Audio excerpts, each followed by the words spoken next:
What if I told you that a single decision inside Congress could finally blow open one of the darkest secrets in modern American history?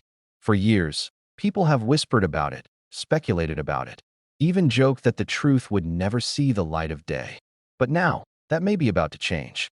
Because one senator just made a move that could force the government to hand over every last page of the files that powerful people have spent decades trying to bury. And if that happens, it won't just change how the Epstein case is remembered.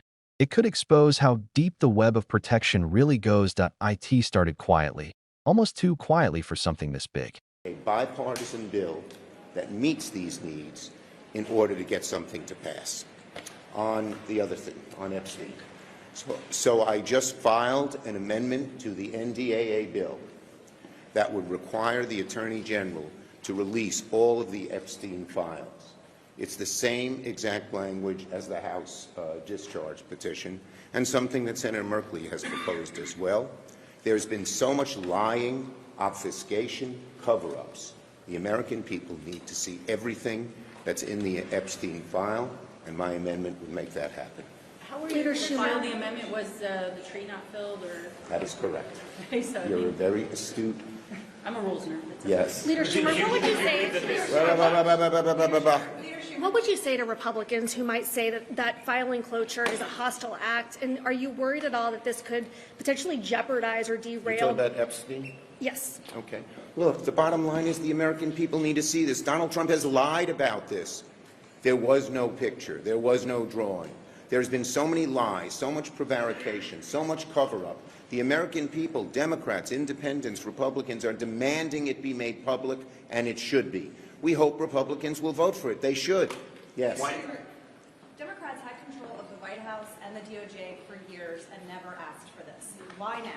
Look, why didn't you do it then? it's become so apparent that they're lying about it in every different way, and the demands of the American people are so great, and you had all the different people come down and testify and this and that. The need is greater than ever now. Yes, yes. If Republicans voting down your amendment, or if they figure out a way to avoid a vote on it, what does that say? It speaks pretty badly of them. Leadership. Yes, yes. On spending, are you saying you're opposed to a Green Seal? Look, the bottom line is that the bill they proposed can't get our votes. It doesn't meet the needs of the American people, plain and simple. So, Mr. Leader, Yes. can you talk about your meeting that you're going to have today with Leader Jeffries, how you guys are trying to get on the same page? And Leader the Jeff, ACA we're not subsidies trying have to be get part on the of same CR. page.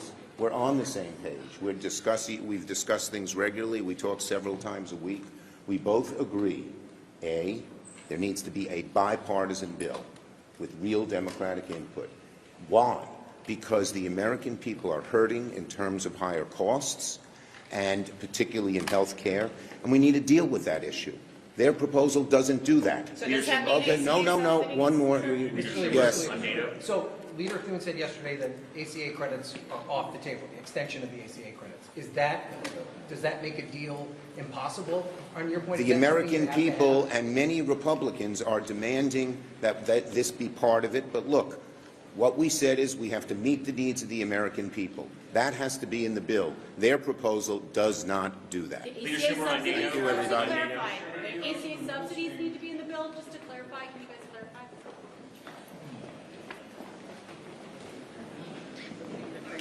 Yeah, I know.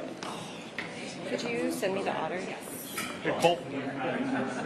A sudden announcement that an amendment had been filed, tucked inside a defense bill, of all places. But this wasn't just any amendment. It would require the Attorney General to release all of the Epstein files. No redactions, no summaries, no selective leaks, every single document, unfiltered. The walls of secrecy that surrounded this case for decades could finally crack wide open. It wasn't a request. It was a demand. And for once, it came from inside the system itself. For years, government agencies have used the same excuse. There's an ongoing investigation. That's why nothing could be released. That's why every request hit a wall of denials and classified stamps. But this time, the argument isn't about ongoing cases. It's about trust. The public has lost faith in every institution that's touched this story. Too many missing pieces. Too many lies. From fake drawings that circulated to staged misinformation meant to distract the public, it's been chaos by design. The longer the truth stayed buried, the easier it was for those involved to rewrite history. But this amendment changes the rules. It says, no more shadows, no more excuses, no more hiding. And that's what makes this moment so dangerous for the people who built those shadows. Because the amendment doesn't just ask for transparency from the government. It names the one person who can make that happen, the Attorney General. The person who decides what the public sees and what stays sealed away forever. She now finds herself at the center of a storm she didn't create, but might not survive politically if she gets it wrong. Her past ties, her record, her alliances, they're all being re-examined under a harsher light. And the message from Congress is clear. The country is done waiting. The reaction came instantly. Some in Congress called the move hostile, reckless, even politically motivated. Others said it could jeopardize negotiations. But what negotiations? If transparency threatens your position, what exactly are you protecting? Every time someone gets close to the truth in this case, the same pattern repeats. Deflect, delay, deny. And every time, the question gets louder. What are they so afraid of us seeing? Because this amendment isn't about political theater. It's about who still benefits from silence. And once the files are out, silence won't be an option anymore. That fear is exactly why both parties have danced around this issue for years. It's not just one side of the aisle that has something to lose. When Schumer was asked why this push didn't happen earlier, his answer was simple: because the demand for truth wasn't loud enough before. But that's changed. Across political lines, across age groups, people are done with the lies. They want to see the names, the deals, the emails, the cover-ups. Every layer of protection that let one man's crimes stretch into a network of privilege. And the timing of this amendment couldn't be more critical. Because in a political climate defined by spin and distraction, this is one story that refuses to fade. If these files are unsealed, it won't just reveal who was connected. It will reveal how the entire system enabled it. We're talking about transactions, communications, and relationships that cross politics, business, and entertainment. The kind of information that doesn't just embarrass people, it ends careers, rewrites legacies, and shifts power. The fear isn't just about names being exposed. It's about the pattern of protection being documented in black and white. How many times were warnings ignored?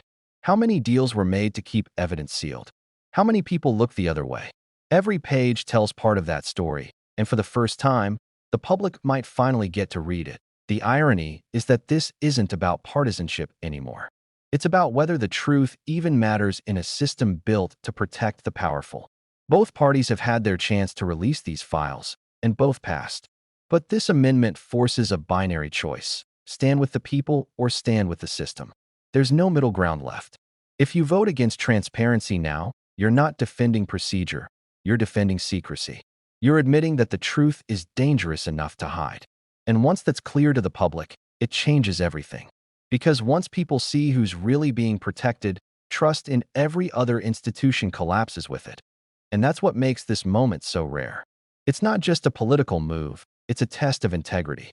If this amendment passes, it could set a precedent for how hidden cases of abuse, corruption, and influence are handled in the future. It sends a message that power no longer guarantees protection, that the victims of powerful men aren't forgotten, that evidence can't be buried forever just because it's inconvenient. It forces everyone, lawmakers, officials, prosecutors, to choose between doing what's right or what's safe. And that's a choice few in Washington ever want to make on camera. Behind all the noise, though, is something deeper: fear of the unknown. Because no one truly knows what's inside those files. Over the years, fragments have surfaced: memos, photos, transaction logs, but never the full picture. And that's the point. Each piece by itself seems small, but together they form a map of influence that stretches further than most people imagine. Every secret meeting, every donation, every favor, it's all connected. The release of these files would finally reveal how those threads tie back to the people who were supposed to uphold justice. And for anyone who played even a small part, that exposure could be devastating. The question now isn't whether the files exist, it's whether those in power will allow them to be seen. Because make no mistake, the pressure is real. The public's frustration has reached a breaking point. Every false promise of transparency has made this moment inevitable. People want closure. They want truth. They want to know how something so horrific could happen for so long while the people in charge claimed ignorance. And this amendment, for the first time, turns that demand into action. It forces an answer. It forces accountability. It forces the truth into the light. Still, the resistance is already building. Behind the scenes, officials are debating redaction protocols, national security implications, legal reviews. All the familiar language of delay. But there's something different this time. The public isn't buying it. They've heard it all before. Every new excuse sounds like the same cover-up, recycled under a different name. And that's why this moment feels bigger than one case. It's about trust in the idea that no one is above the law. Because if this story stays hidden, then every promise of justice from here on out means nothing. And that's exactly why so many people are watching what happens next. This isn't just another political fight. It's a fight over truth itself. For the Attorney General, this is a defining moment. She can either side with the principle of transparency or reinforce the wall of silence that has protected the powerful for years. Every move she makes will be scrutinized. Every statement will be analyzed. And if she chooses silence, it won't just haunt her. It'll haunt every institution that stood by and let secrecy win. Because at its core, this isn't a story about one amendment or one politician. It's a story about how far people will go to keep the truth buried, and how far others are finally willing to go to dig it up. The Epstein files have become more than evidence. They're a symbol, a test of whether justice in America still exists beyond press conferences and talking points, and whether anyone in power truly believes in the idea that sunlight is still the best disinfectant. Now the question hangs in the air. Will Congress side with the people or the powerful? Will the files finally be released? Or will they find another excuse, another delay, another technicality to keep them hidden? The answer will define more than just this case. It will define whether truth can still survive in a system built on secrecy. Because one thing's certain, the public isn't going to let this fade quietly. Not this time. The walls are closing in, the pressure is mounting, and the truth is trembling on the edge of revelation. And when it breaks, if it breaks, it won't just expose what happened behind closed doors. It'll expose who built those doors in the first place. That if you believe that no secret is too powerful to hide, if you believe that justice should never be redacted, and if you want to see how far this fight for the truth goes, stay informed, stay engaged, and don't look away. Because this story isn't over.